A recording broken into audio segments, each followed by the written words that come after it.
చూడండి ఇది ఎంత అందంగా ఉందో. చాలా బాగుంది. ఎవరి కోసం తీసుకున్నావు? అమ్మి కోసం, ఎందుకంటే వారు సంతోషపడాలి.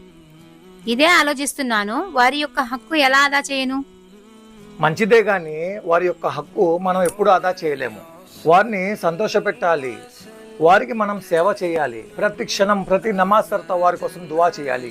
మన ప్రవక్త సల్లల్లాహు అలైహి వసల్లం గారు ఈ దువా నేర్పించారు. రబ్బిర్హమ్హుమా కమా రబ్బయాని సగీరా. అయ్ అల్లాహ్, వీరిద్దరి మీద కరుణ చూపించు, వారు నన్ను పెంచారు అప్పుడు నేను చిన్నపిల్లవాడిని.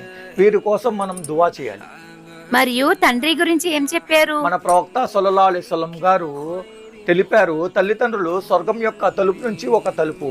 మనం స్వర్గంలో ప్రవేశించాలనుకుంటే మన తల్లిదండ్రుల్ని మనం సంతోషపెట్టాలి. అమ్మి గురించి 3 కష్టాలు ఖురాన్లో చెప్పడం జరిగింది. అమ్మి కష్టాల్లో జన్మనిస్తుంది, అమ్మి కష్టాల్లో కడుపులో ఉంచుకుంటుంది.